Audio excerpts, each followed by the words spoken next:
Hello, I'm Shane Phillips with the UCLA Lewis Center for Regional Policy Studies, and this is the Housing Voice podcast. The goal of this show is to bring depth and clarity to housing research and hopefully make it easier to make your neighborhood a more affordable and equitable place to live. Once again, we have a special guest co-host for this episode, and once again, it is someone you may recognize. You'll hear from them in just a moment, so let's get to the interview. Okay, joining us today is Dr. Minjee Kim, assistant professor in the Department of Urban and Regional Planning at Florida State University. Dr. Kim earned her bachelor's from Yonsei University in Seoul, South Korea, and both her master's degree and PhD in urban planning from MIT.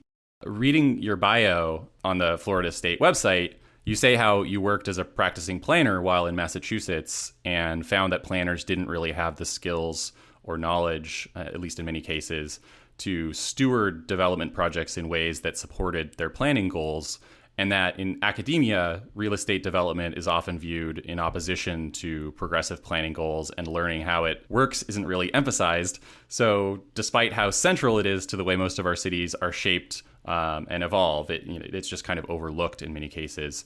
So we have this disconnect that you're trying to bridge with your work, which really resonated with a lot of the work that we're doing here and how I see, my work. This very long introduction is all just to say we are very excited to have you on the Housing Voice podcast today, and thanks for being here. Well, thank you, Shane, for your wonderful introduction and also for having me here. I really want to start out by saying how excited and honored and nervous I am to be on this podcast. This is my first podcast recording, and also just being here, the past guest lineup has been amazing. And I mean, who hasn't read the work of, Mike and the UCLA trio? So I'm really, honored to be here. And so thank you, Shane, for unearthing my work from the world of, arcane academic journals. And you really seem to be doing an excellent job with the podcast, really, drilling into the details of academic research, but also making it approachable to the general public. So I really enjoyed listening to the previous episodes, and we hope that I can, contribute to the conversation. And we have a special co-host again here today, another familiar face from the Lewis Center and our podcast, Dr. Michael Manville, Associate Professor of Urban Planning here at UCLA, and our guest for episode 3, where we discussed bundled and unbundled parking. Mike Lenz is on vacation, and so we figured who better to replace him than another Mike. Yeah, I mean, it's my first name comes in handy sometimes. So, but it is it's good timing because I really enjoyed reading Professor Kim's papers, both because I have an interest in value capture and because I am from the Boston area originally, and so I always like reading about Boston. Yeah, and it will become clear why that is important. So Dr. Kim is here to discuss her 2020 article published in the Journal of the American Planning Association titled Negotiation or Schedule-Based, Examining the Strengths and Weaknesses of the Public Benefit Exaction Strategies of Boston and Seattle. And this is not a knock on you, Dr. Kim. There's no way to read these titles in an interesting way. I'm going to have to do some post-processing here and maybe add some sound effects or something like that. But this paper is about different strategies local governments use to try to draw out public benefits from new development, especially things like low-income units and open space that's publicly accessible. And these benefit requirements are often referred to as value capture, where the government grants a developer the right to build more of whatever they're interested in building taller, more dense, things like that. And because those additional development rights have value to the developer, something is asked of them in return.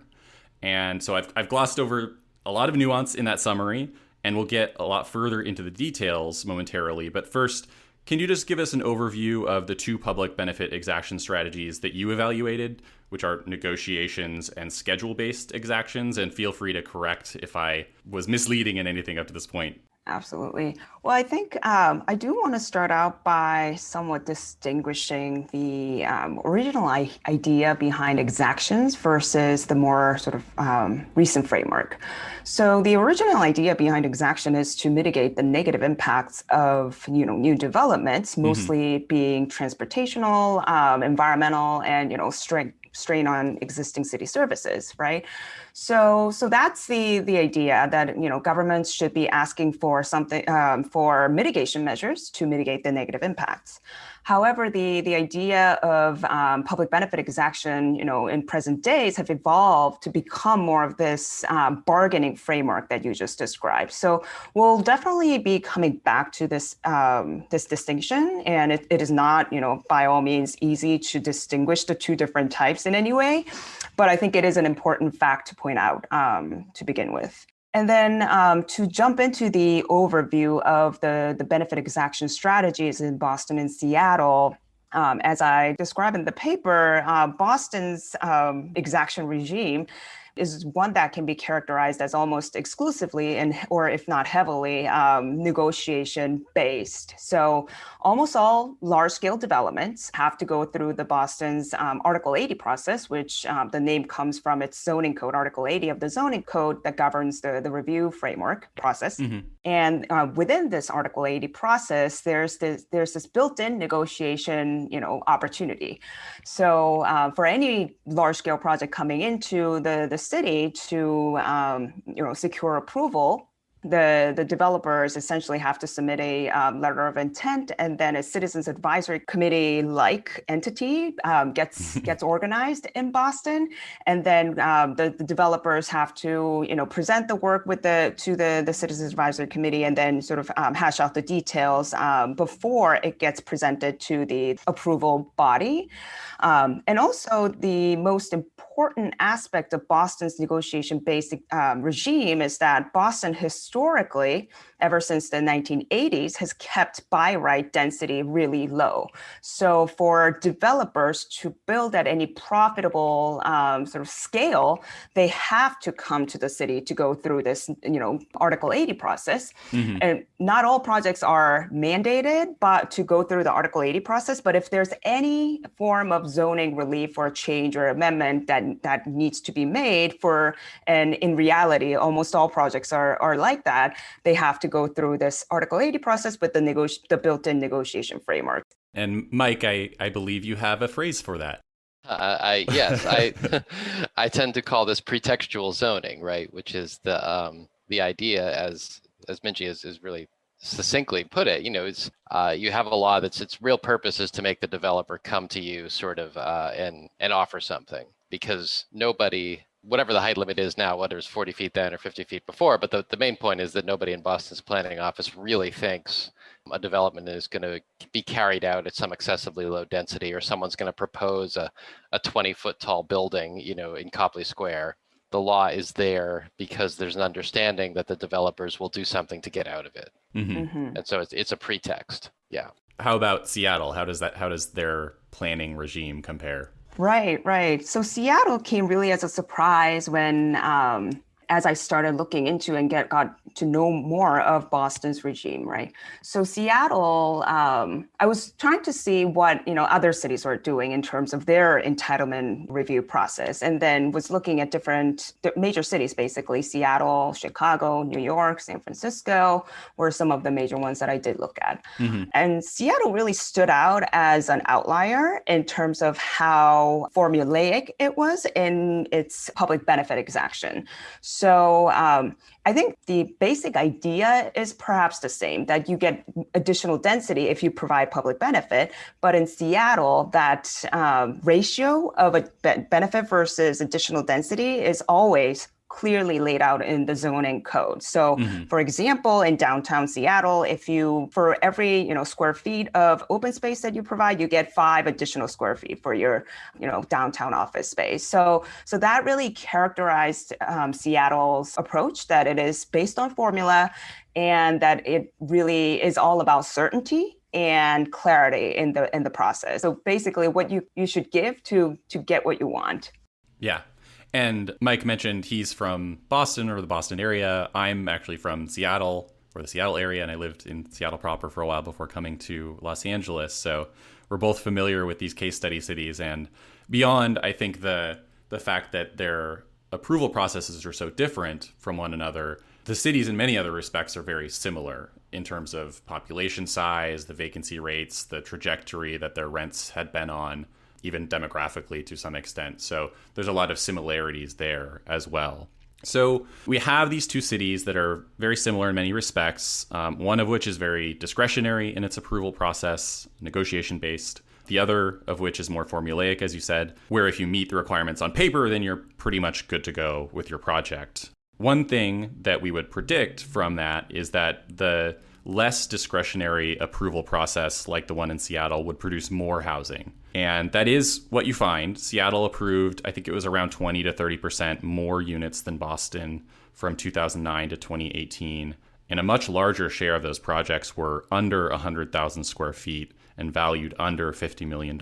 So in other words, approval processes that are more ministerial or by right or formulaic, and I'm using those all synonymously, those processes seem maybe friendlier to smaller scale developers, whereas the more discretionary or negotiation-based approvals are probably a little more favorable to larger developers who know how to manage and maybe have the resources to manage a more uncertain process.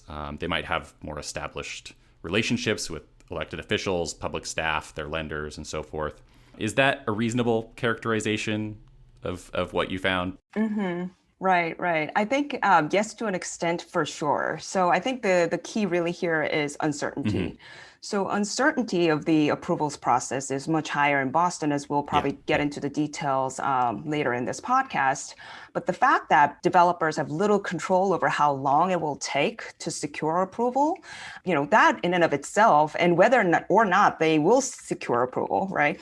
That in and of itself renders the projects riskier, right? And so accordingly, the investors, the lenders that see these investment opportunities will seek higher returns in return for their investment because it's riskier.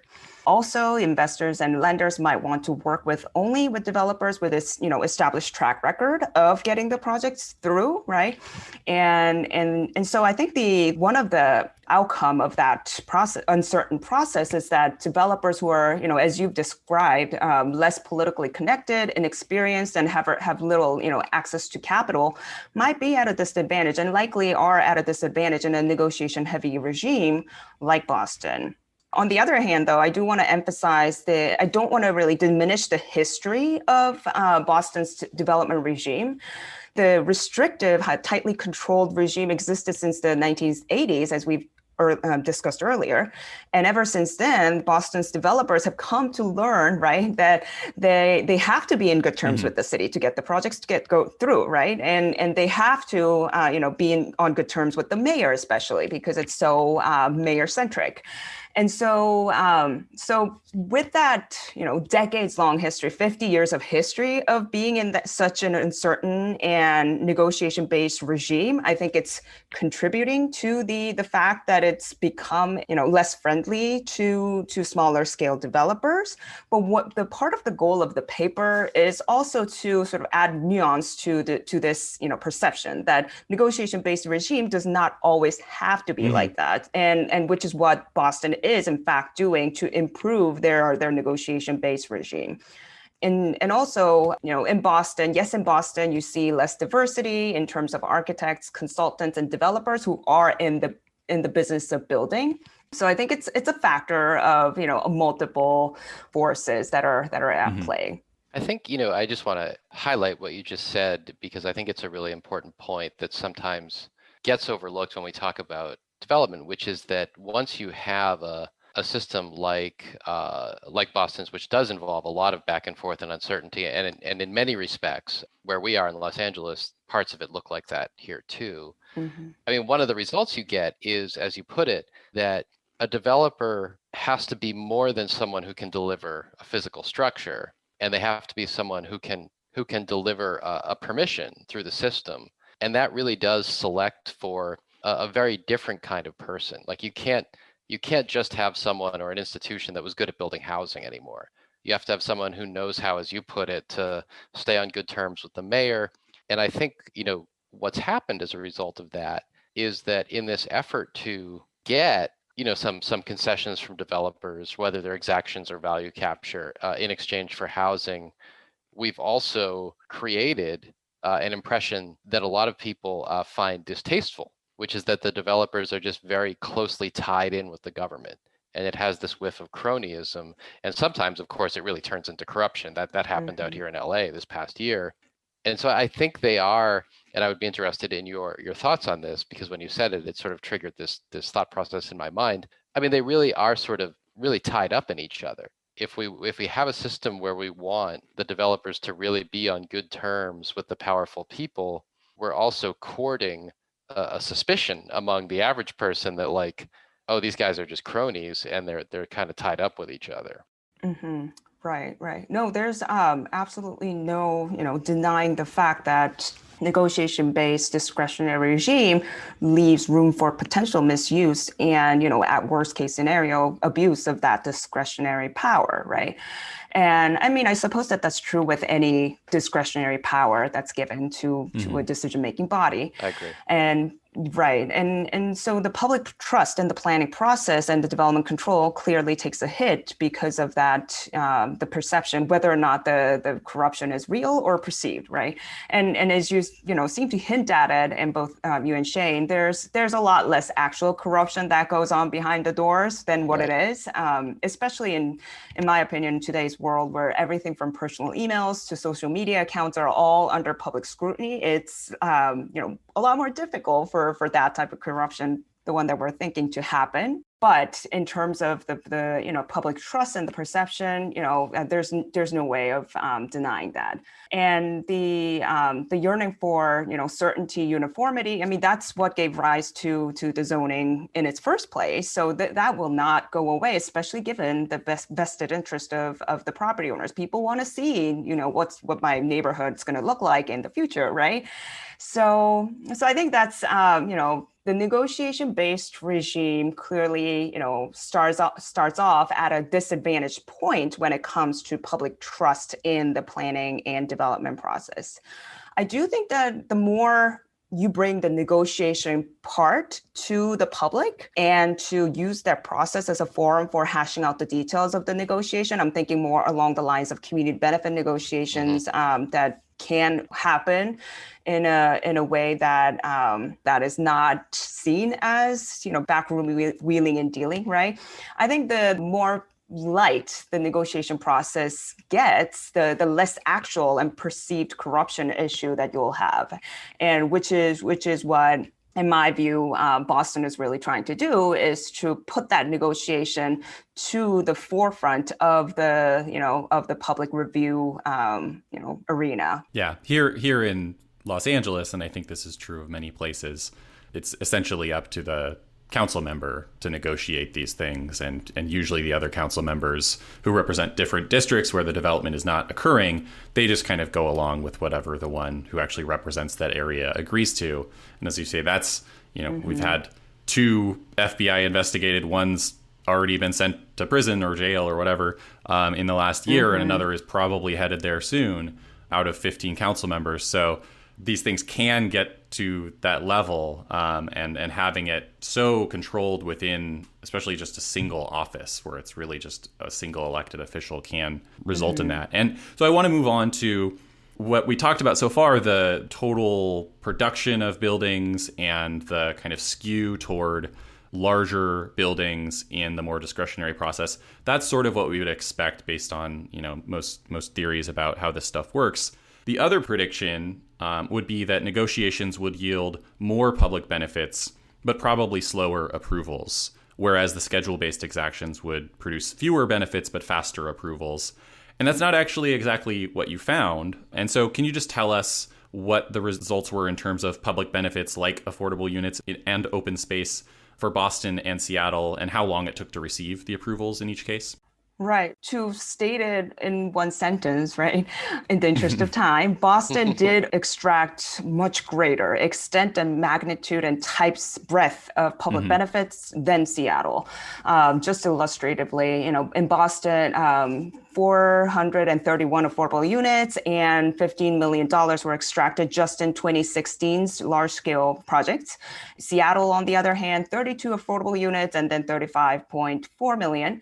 I've converted the dollar figure into units, and it comes down to Boston extracting 15% of the total market units as affordable versus Seattle being, 2.2%.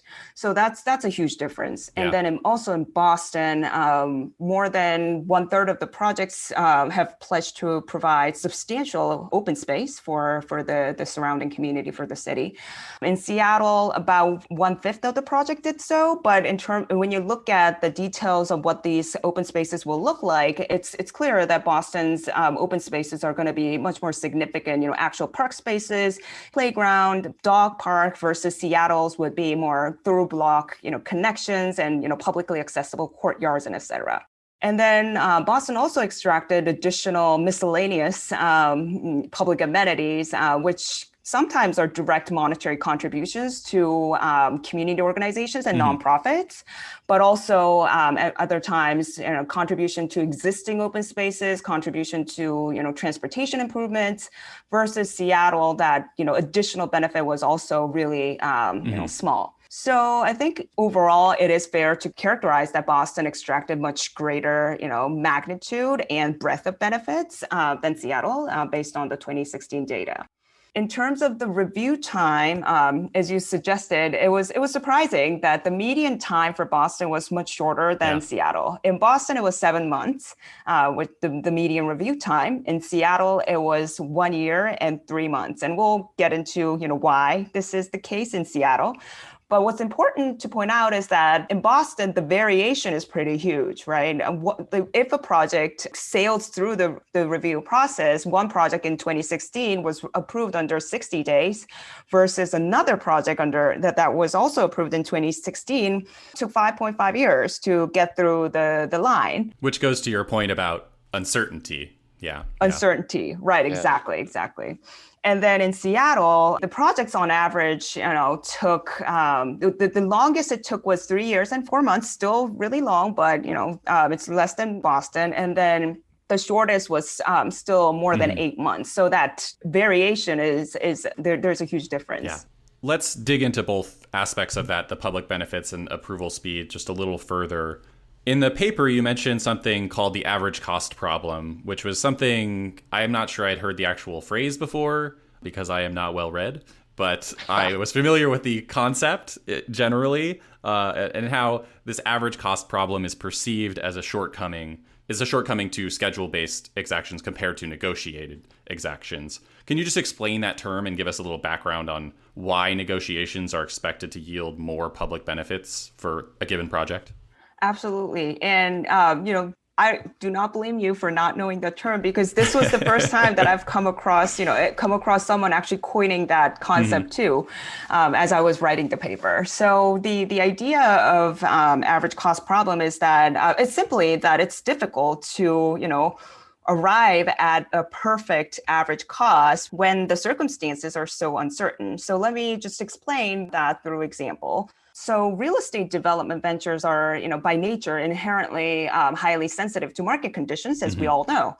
And the market conditions are highly volatile, right? So you can have a strong market today, and then there's a great recession, so then it tanks. So because of that, highly volatile market conditions, when rules are set up front, cities cannot confidently predict what tomorrow's going to look like, and then set up a standard that is, commensurate to the market conditions of the future.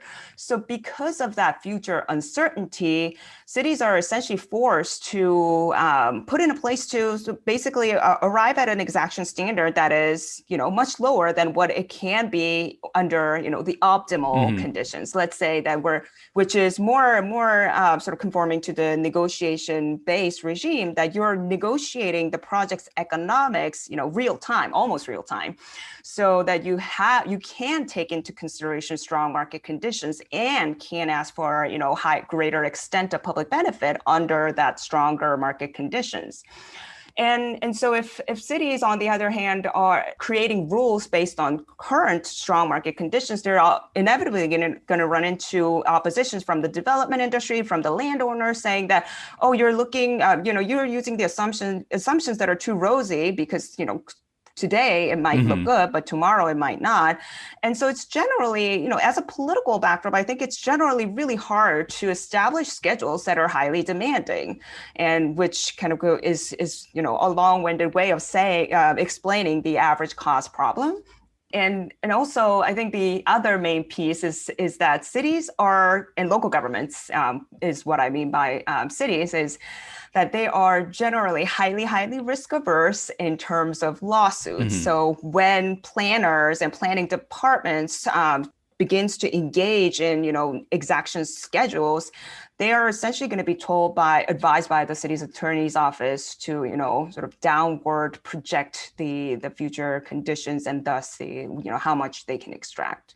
Right. And even if they were to be too aggressive and that wasn't a concern, or they had a good justification for, we're going to set these, these exactions at a pretty high level, if they did so in a way where it made, a lot of developments infeasible, that might be the case the day it's passed, but 5 years from now, maybe the market changes, it actually gets more favorable, and, you can get higher rents and these kinds of things. And so over time, something that might have been too high, or maybe even set just right, it might not be in the future, where, rather than asking too much, you might be asking too little as well. And so either way, it's very unlikely that you're going to be right in that sweet spot for very long at any given property. Exactly. And given that it's difficult to change the rules of the game, right? Right. And I think there's an endogeneity in there too that's worth thinking about. I mean, just taking Shane's point a little bit further, which is that if you set things too high and deter some development, then in 10 years, all else equal, you have the right demand because your housing prices will have gotten high enough, in part because of your rules, that they become feasible. And certainly, Boston in the 1980s was just a very different housing market than Boston today, in the sense that it was just starting to turn around from a period of terrible decline. I mean, if you look back at Boston in the 1980s and look at the rhetoric of Ray Flynn and some of his advisors about, like, what are we going to do about all this development? I mean, it's very funny to think about that today, because it's like, what development? I mean, obviously there were some cranes there, but Boston had been emptying out. People were talking about it was finished as a city. Whereas, when I was growing up, like, the area near Park Street was called the Combat Zone. And now you can buy like a $10 coffee there. And so it's, but it just goes to your point about how hard it is to change a regime once it's there. But that the initial conditions are often very different from what we initially anticipated. And I wanted to build on this a little further. I guess the point I want to make is that maybe the average cost problem is not such a problem. So as an example, we have here in LA something called the Affordable Housing Linkage Fee, which is a fee we tack on to certain developments to help fund low-income housing projects or units. But the fee has actually been set higher in wealthier parts of the city, like West LA, than in other parts of the city. And it's, maybe not stated explicitly, but it's because of this average cost problem. There's this recognition that, the market is stronger in West LA, and we're probably asking too little if we ask the same in East or South LA as we do in West LA. But as I said, I do think there's some benefit to this, because if we have an equal linkage fee across the city, that's going to tend to give projects in those wealthier areas a little bit of an advantage over developments in poorer areas in terms of feasibility. And, I think Mike and I agree, and I think it's kind of the common belief among professional planners and academics and so forth, that we actually want more housing to be built in higher income areas rather than lower income areas, in places where there's more access to good jobs and schools and parks and other amenities, and less risk of displacement of more vulnerable households. So, I feel like this comes down in part to whether you want to put more stock or prioritize maximizing these really explicit public benefits, or if you're more concerned with these kind of more intangible benefits of increasing access to higher opportunities and providing more housing in those locations. What are your thoughts on that trade-off? So I think I mean, what you're talking about essentially is boiling down to whether exactions, like what impact do exaction policies have on housing production and affordability, right? And the locations of where the housing gets built, which I think is a really important question, and a debate that's going on right now is not just how do we build as much housing as we can, but how do we make sure it's being built in the right places where it can provide the most benefits and do the least harm, in terms of displacement and things like that. Right, absolutely. And I do want to point out that, in my view, the dynamic will be different, is different if we're talking about building, duplexes or townhouses in a predominantly single-family neighborhood versus, if it's in a wealthy neighborhood, for example, versus developers of multifamily commercial real estate projects. And I say so because project feasibility for multifamily commercial developers aren't probably impacted too much by the higher exaction standards. These developers will essentially say that as long as the rules are stated clearly upfront and they can expect how much they need to factor in their pro forma, this is okay because they're essentially going to pay less for developable sites. Right. So that's the residual land value. Exactly. Versus economics for small scale home and condo builders are completely or largely different. The cost of impact fees and linkages almost, instantly gets passed on to the final housing home values, right, or prices. And that's because these smaller scale builders and developers don't back out the purchase price of land from how much money that can be made minus the construction cost, the residual land value idea. They don't do that. Generally speaking, they instead determine how much to sell the house for, depending on the cost of the construction and the land value. So for these developers, if impact fees gets tacked on, or linkage fees or whatever, the final home values are going to increase, and versus that transition is as direct for commercial multifamily apartment builders. So I don't necessarily think that it's a one-to-one trade-off when I'm thinking about exaction policies versus housing production, and that there's a lot more nuance that gets missing when we're talking about how exaction policies and affordable housing policies, linkage fees impact the actual production piece of that. Yeah, I do want to hold on Boston and Seattle for a little bit longer before we go too far into the more philosophical conversation, which I know I led us to, so I'm not faulting anyone else here. But we were talking about the timing and this kind of surprising result that the negotiated process in Boston is actually faster on average, or the median time is faster it's actually less than half the amount of time than the schedule-based process in Seattle. And it seems like Seattle's design review process is really the culprit here. Seattle has its own discretionary process.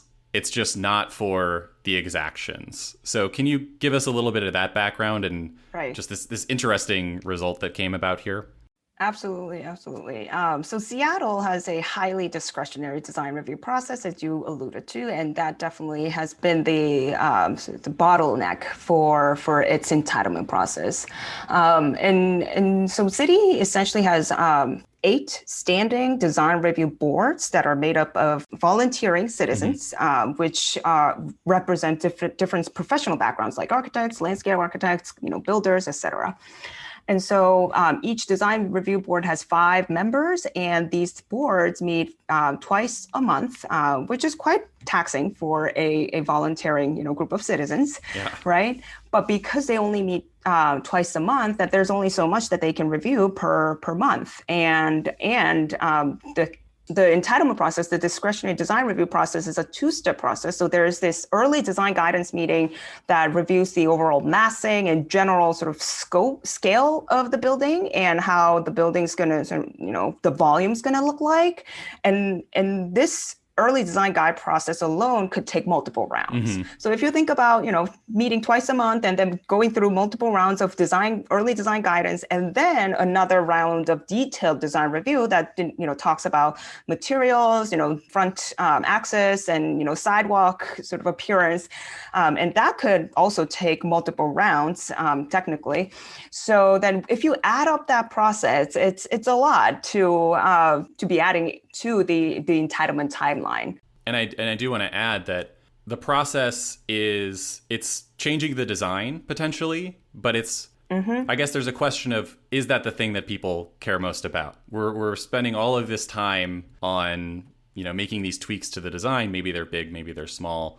But as you say in your paper, the design review commissioners are not allowed to say, we think there should be more affordable units here. We think you should change the number of units, those kinds of things. I don't even know if they can really require more open space or that kind of stuff.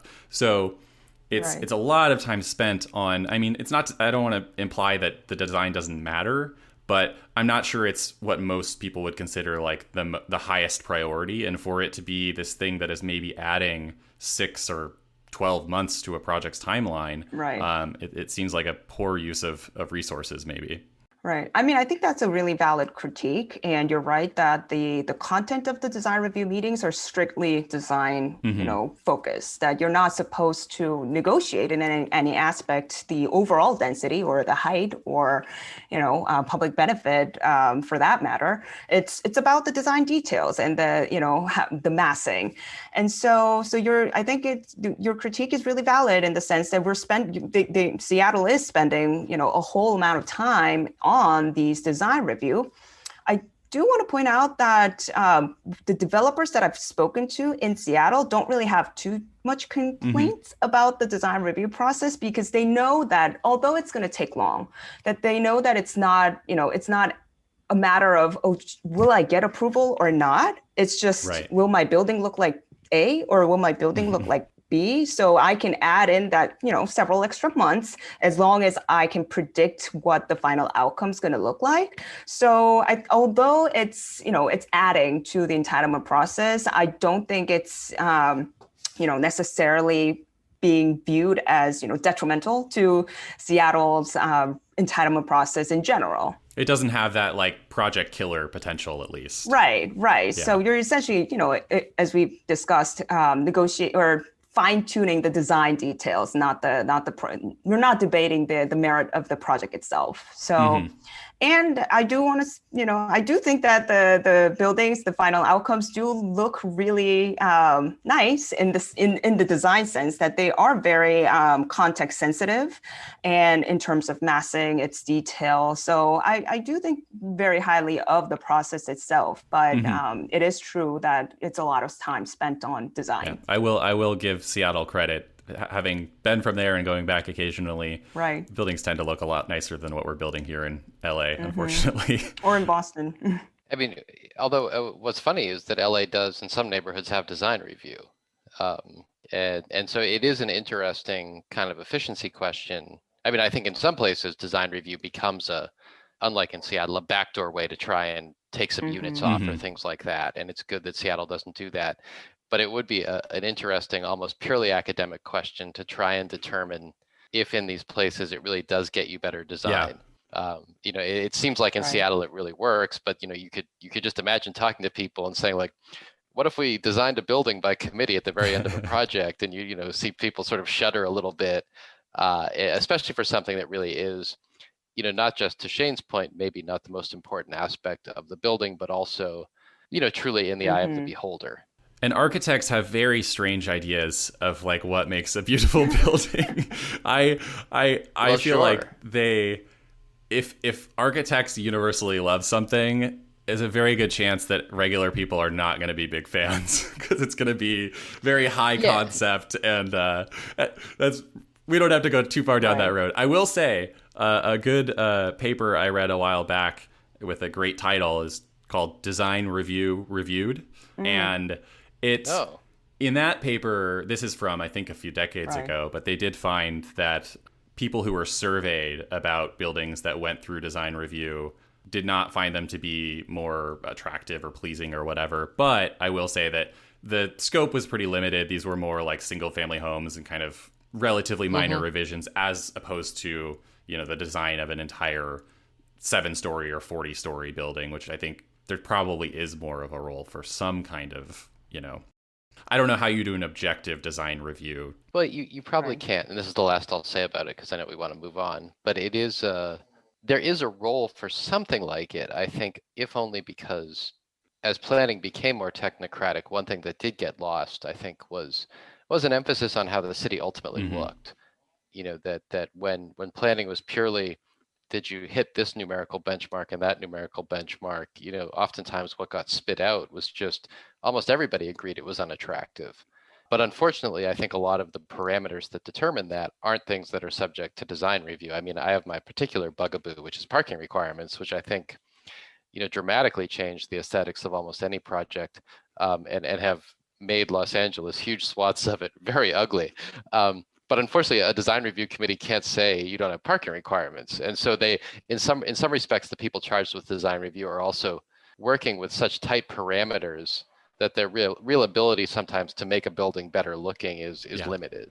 Another thing that stood out to me in this paper is just how really unusually well run Boston's negotiated approval process seems to be compared to kind of my understanding of negotiated and discretionary processes generally.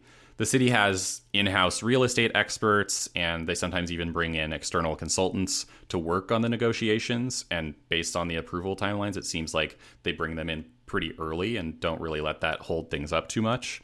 And that strikes me as a pretty unusual practice. In most places, it just seems like the demands made are not really based on evidence. It's kind of just both parties, the city and the developer, or the community and the developer, is trying to get as much as they can, and try to win the negotiation, basically. I think, Mike and I are certainly advocates for by right approval processes generally, but your paper makes it clear that you can have that ethos of, we're going to make things very straightforward and by right, but the details really still matter, as the discretionary review process shows. And it just takes one dysfunctional link in that chain and things kind of fall apart to some extent. Yeah, no, I can't agree more with, how you've characterized it, that details really matter in these processes. And yes, absolutely. I agree with you that Boston by far has one of the most well-managed development review process that is negotiation based. But this has to be understood in context, that I really didn't have enough space to discuss the historical and political background of how Boston came to have such a well sort of functioning system. But and most people in Boston, in fact, and Mike, you might agree with this, that would be really surprised to hear that Boston has a functioning negotiation-based review system. So this, it's all relative, right? It is all relative, but historically speaking, the public rarely had a clear idea of how projects were reviewed and approved by the city up until really recently. This really changed when Mayor Marty Walsh, who took office in 2014, became the mayor, and who recently stepped down earlier this year to serve as the Secretary of Labor. So Mayor Walsh made it priority to make the design review process transparent and accountable.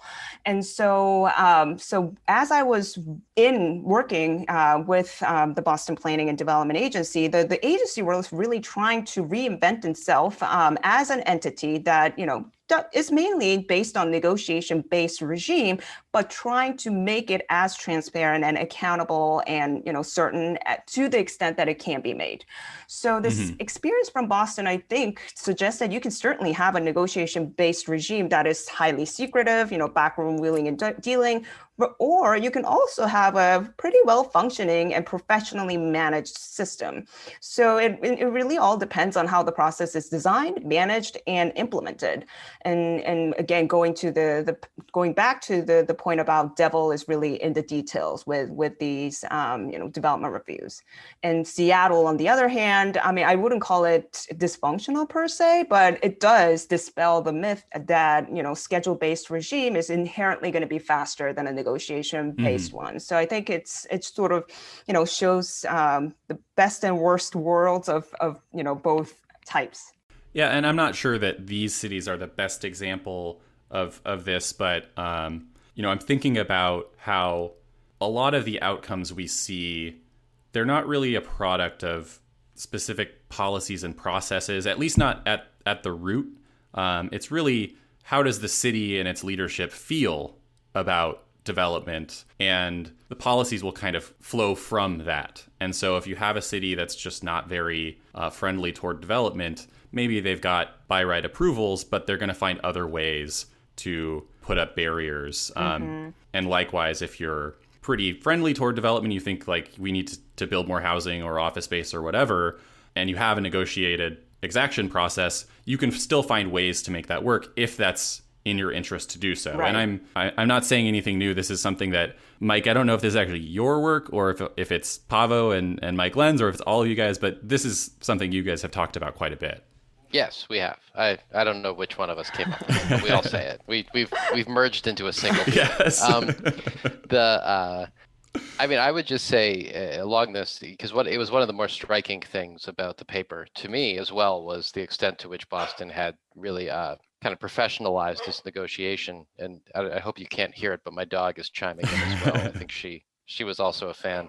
But I think it really reinforces a point that is lost too often in planning discussions, especially when, oh gosh, I'll feed you later. Especially when we talk about things like development negotiations, which is just this simple point, which is just, good government is kind of expensive.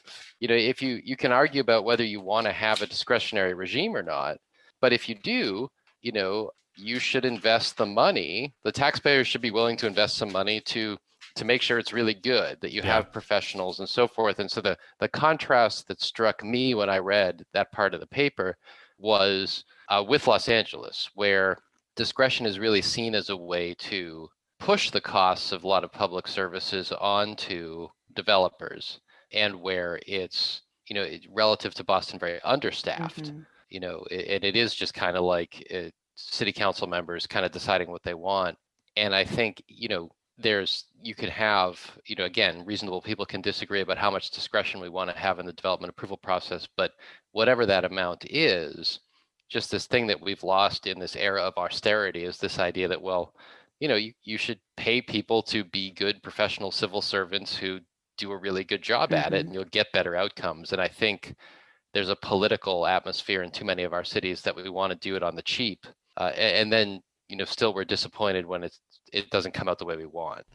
Right. No, I agree with you. And it sounds to me like LA seems a lot similar to how Chicago functions in practice as well. That's Chicago's alderman ultimately has the almost exclusive control over what gets built within their jurisdiction, and that city staff are rarely involved in the negotiation process. That it all gets baked before it even gets to the city. And I do have a different paper that talks about the different styles of entitlement processes, including Chicago, New York. I didn't look into LA, which is why I don't really know much about LA, but it does go. It's part of it can be explained by the history of the city's development regime, and also how the zoning has evolved over time in each city. So I think it's historical. There's an historical component to that as well. Absolutely, yeah. I think many processes in our cities would not look the way they do if someone designed them all at once. Right? They kind of emerge, and we work with them as they emerge. Yeah, this is an aside, but I've been following here in Los Angeles this proposal to expand something called Fire District 1, which prohibits certain types of construction mainly in downtown LA. Basically certain types of wood construction that are feared to, be more likely to burn down. And the city just created a report in response to a council member's motion to evaluate expanding this program. And it was really interesting, like at the beginning of the report, how they just said, we don't actually know where this came from. And so for that reason, like we're talking about expanding this program that we don't really know why it exists in the first place or what motivated its creation. I feel like that kind of status quo, it was a really good example of that inertia to me. Mm-hmm. So before we close out, I do want to get into the more philosophical conversation about value capture a little bit here. And Mike published a really great paper just a week or two ago called Value Capture Reconsidered, which we'll include in the show notes and is on the Lewis Center website. But him and I even disagree on some of this just at a philosophical level. And so I want to kind of get both of your views on this. But the way I've been thinking about this concept of value capture is if you took a city the size of LA, where most properties are zoned for only one home, and all at once you just change the zoning so that you could now build 10 units on every single parcel, that would be a massive increase in the total capacity of the city. And because you've rezoned everything, the price of land might not actually go up because there were just so many potential sites for developers that, they would be maybe willing to pay more, but because the property owners wouldn't have the market power to demand more, they could build these 10-unit buildings with much lower land costs per unit because the land cost hadn't gone up to acquire it. And, because of that, we'd get a lot more homes built, and those homes would be more affordable because there would, the land would make up a smaller share of the total cost. In that case, because developers had the market power, it's the buyers and renters of this new housing who would benefit from lower prices. If you instituted some form of value capture in that situation, you'd really be, you might have 1 or 2 units out of the 10-unit building that has to go to a low-income household, but the other 8 or 9 units would have to be a little more expensive in order to cover that cost. And so you'd get a little less housing overall, maybe a lot less housing overall, just because there's only so many people who can afford that higher cost housing and more people can afford it at the lower price. So what I'm getting at here is if we could do that massive upzoning where you didn't have land prices go up, you could build a lot of housing, not have value capture, and it would be consumers, buyers, renters of housing who would mostly benefit from that. Profits wouldn't really go up for developers as far as I can tell. But the thing is, that's not almost ever how upzoning actually works. So what usually happens is you upzone just one neighborhood or just one part of a neighborhood or just one parcel even for an individual project. And in that case, the number of viable development sites just remains very limited. And so it's the property owners who have the market power. And so the developer, their residual land value, as we talked about, that goes up. And they're just going to pay more for the land. And so the property owner is capturing the value if you don't have any kind of value capture program in place. Whereas if you say, we're going to, again, require 10 or 20% of the units be affordable, what happens there is the amount that the developer is willing to offer for the land falls back down a bit. And so instead of the property owners getting this windfall, the ones who are selling to the developers, we instead get a few affordable units out of every project. And in that context, that actually sounds better to me. I would rather get a few affordable units than have a bunch of property owners get really rich from selling their properties and not having, because of this windfall. So I realize that's a very long and kind of hard to follow explanation, but I'm curious of both of your thoughts on just that general concept and what do we do with that? Well, I'm thinking of, I guess for the listeners who might not be aware of the concept of value capture, right? It's essentially this idea that certain governmental actions, such as upzoning, increases the value, property value of future development. And so some of that increment should be recaptured for the public benefit. So that's the core, idea of the public value capture concept. And I really do love to tell the story about South Boston waterfront, once known as the Innovation District. Now it's the Seaport Square, to illustrate this case in point. So In 1970s, South Boston waterfront was, it was filthy. Like the water was filthy. There was no transportation or transit access. So the valuable waterfront land that was sitting there was sold for $3.4 million, $5 million in 1970s.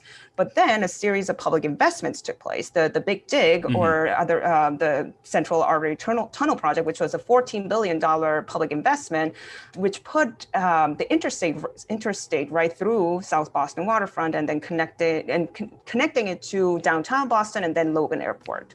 The harbor was cleaned up, which is another several $billion of public investment, and then the Silver Line was put in place. So because of these series of public investment, the South Boston waterfront land that was sold for $3.5 million in 1970s sold for, and by the same property owner, was sold for $200 million in 2006. So even accounting for inflation, that's a huge increase in that value uplift. And so basically the idea is to capture that value that's supposedly going to the landowners that were, sitting on parking lot for decades to be able to use it for the public benefit. I guess I bring up this example because I think value capture is oftentimes more than just upzoning. So amenity-rich cities like Boston and Seattle, as we know, have been growing rapidly the past decade, if not longer, right? And because cities are becoming more desirable, that people who are willing to pay higher rents are moving in, and that's what makes the developers pay more for a given piece of property, right? Developable site, which again goes back to that residual land value concept that we discussed. So if we imagine a scenario without a value capture mechanism, developers will simply theoretically bid up the land purchase price up to the point where until the project is deemed feasible or infeasible. And then I think this dynamic just simply gets amplified when we're talking about upzoning, but the value capture overall is much broader than upzoning. It's about cities becoming, or certain places becoming, more desirable, regardless of the upzoning taking place. So in those instances, again, without a value capture mechanism, the uplift will go to the landowners, and some of the existing inclusionary housing ordinances if they're functioning efficiently, in my opinion, the burden falls on the landowners, that it's supposed to capture that value uplift that's going to the landowners, because again, developers will bid for less because they can anticipate the cost of providing that, whatever public amenities that they're asked to provide. But I think there's a difference between how it's supposed to function theoretically or on paper versus how the real world functions. Inclusionary housing ordinances or other value capture mechanisms do add a layer of burden to housing developers, right? So that added logistical and administrative burden for the housing developers do, have an impact on housing production and who can, get the projects, through the finish line. And then also, as we well know, land markets are not perfect, right? It's one of the most imperfect markets out there. So because developers do not have all the information, because the landowners do not have all the information, the idea that the majority of the burden will fall on the landowner is unclear, right? And that's where we get into whether imposing additional burden, makes market rate housing more expensive because developers are trying to cross subsidize. And this is definitely essentially true when the land has already been paid for. So in my view, I think value capture in theory and the value capture tools that as we know, in theory adheres to the original idea of value capture, being that it's the landowners that should not profit from their by sitting on it without making any contribution. But the implementation of that value capture tool and the imperfect market conditions likely is doing some harm to that logic. And whether or not the benefits of value capture tools outweigh the harm or vice versa is a question that is yet to be answered. And I guess to your point about why don't we upzone everything so that we can accommodate as much housing as possible. as long as there's demand for it, right? I think that kind of goes back to perhaps the average cost problem, right? That you can't anticipate how much growth will happen in the future. So you create zoning regulations, and then, for example, cities like Seattle and Boston, becomes highly desirable. Then you're suddenly in the position to, maybe completely upzone. But then we all know that the feasibility, right, political feasibility of doing that in practice is almost impossible, right? I'll just leave it at that, and perhaps Mike, you can chime in as well. Mike, what do you got for us? Yeah, I mean, I think a lot of what Minjee said is correct. I guess the issues I have with the way we do value capture are largely with what the trigger is. Mm-hmm. I think that part of the problem she identified, which is this issue of, well, the goal is to make sure landowners don't get a windfall. And we're not sure how often that happens in practice, and it becomes in real life a very difficult policy problem. A lot of that stems from the fact that we want to capture the value from the landowner, but we use the trigger for the policy to be development, right? And so whenever you do that, there's going to be some risk, and you can try and adjust it with different policy instruments, but there's going to be some risk that the burden falls on the developer. And there's going to be some risk, I think, and this is what I think often gets overlooked, that some development simply won't happen, not because it's infeasible totally, right? But just because I think the typical landowner is a satisficer, right? They're not someone who needs to make the absolute most money possible out of their property. They're someone who is fine making a comfortable amount of money at minimal effort. Mm-hmm. Right. And in property markets, in land markets like Los Angeles, Seattle, Boston, and so forth, owning land is just a pretty good gig. And you can be doing almost nothing and making quite a bit of money. And so to have someone come to you with the prospect of making more money if you go through all the hoops that are involved in property development, that end result of more money has to be really big to sort of to change that inertia.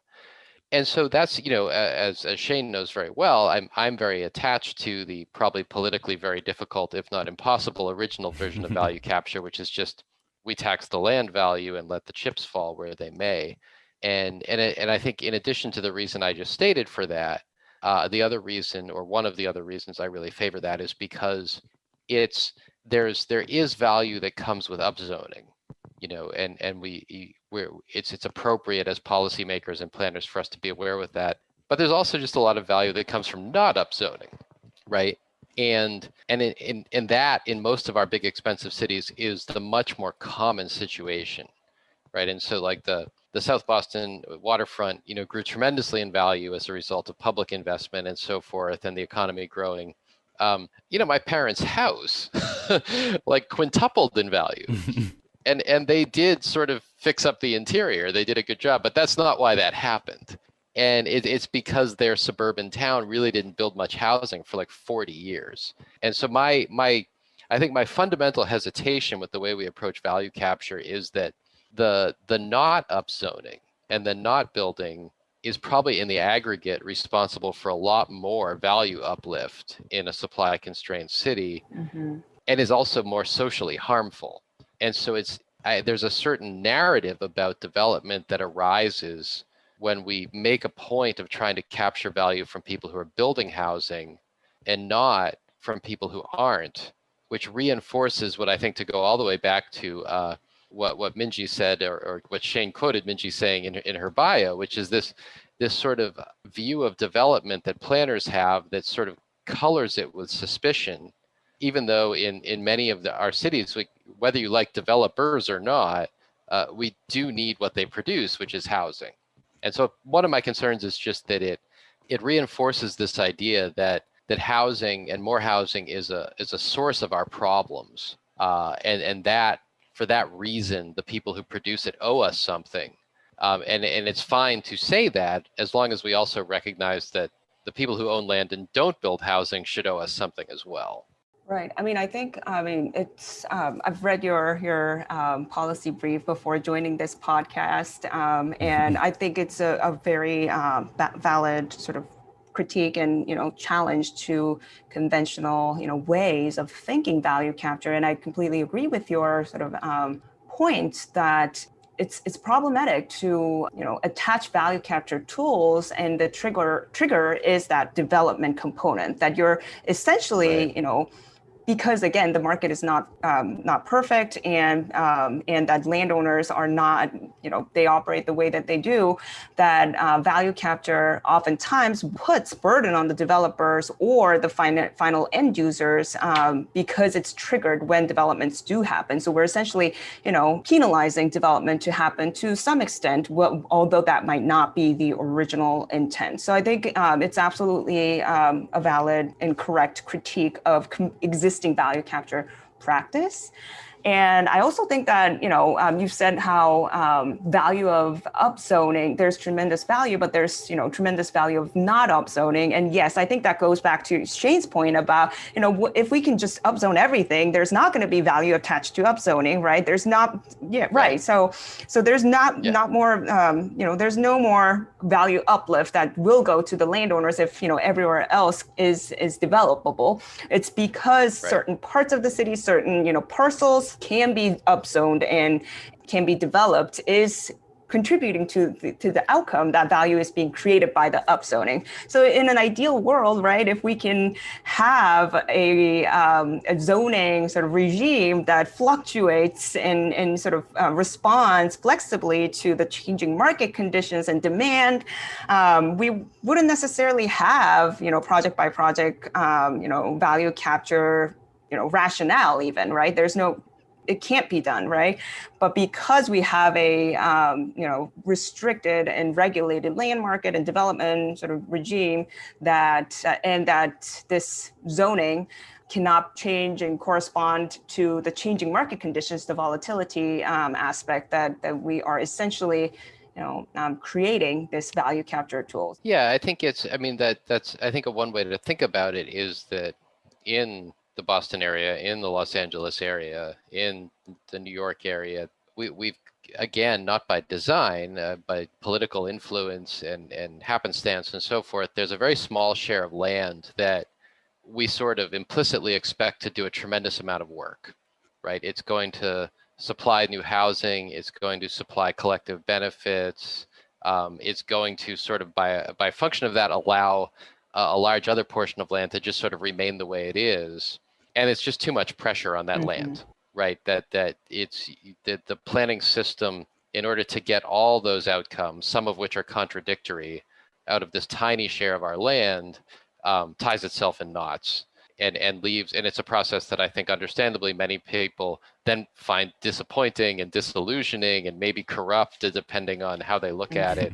And a lot of it is a product of just us, again, not necessarily in a single decision, looking at the vast majority of the land and saying something along the lines of like, well, that can stay the way it is, right? And that's just not tenable in a place where the economy has grown so much, and where so many people want to live, so many people want to have jobs. So yeah, I think we're on the same page with that. I want to get to our last question. I know we've already taken so much of your time, Minjee. Since I've put forward a totally infeasible, just upzone everything idea, Mike put forward a slightly less, but mostly still infeasible land value tax proposal. For you, what would a ideal value capture program look like? Putting aside political economy, what could actually happen, just if we're trying to build the best society we can, what would that look like? Or would we even have value capture? Would it be something different? Yeah, no, mine's not going to be politically feasible in any sense either. But I do, agree with the general core idea that it should be the land that should be taxed and that not the developments on it.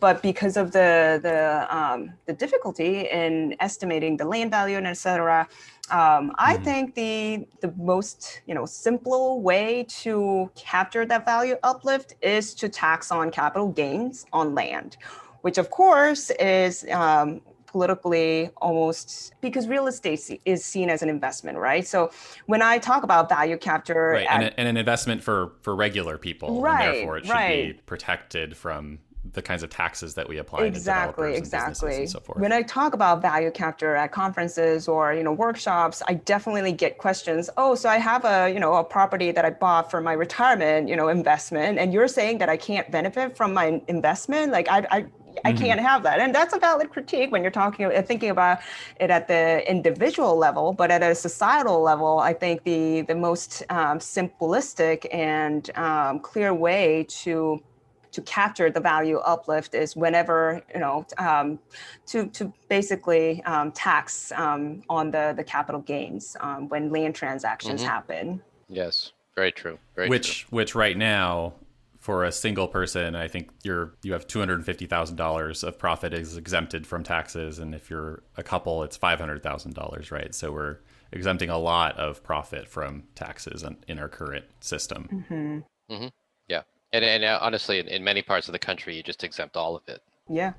Sure. With those and amounts, and I think the point about the person who invested in a property and sees that as their retirement, I think, as you say, it's a valid critique individually, and you can't fault someone for taking part in a system that they were encouraged to take part in and has been designed to do exactly what they're doing.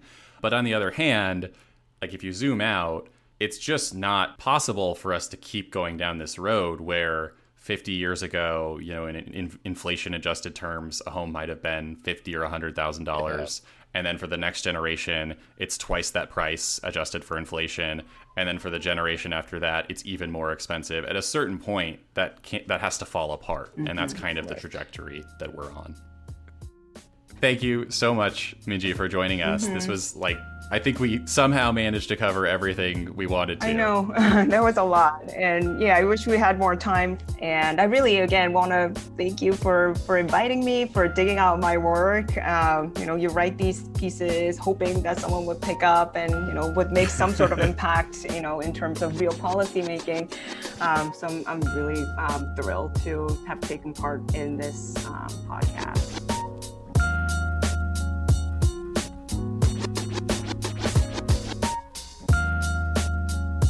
Thanks again to Professor Kim for joining us, and thank you to everyone who's listened, subscribed, given a 5-star rating, shared the podcast with a friend, or just sent us a kind message. We've really enjoyed working on the show, and it's been wonderful to know that there are people out there who have found it useful or interesting in some way. As always, we have show notes, a summary of the paper, and a transcript of the interview on our website at lewis.ucla.edu. The UCLA Lewis Center is on Facebook and Twitter. I'm on Twitter at Shane D. Phillips, and Mike is there at Michael Manville 6. I think the 6 is supposed to be like an upside down E. See you in a few weeks.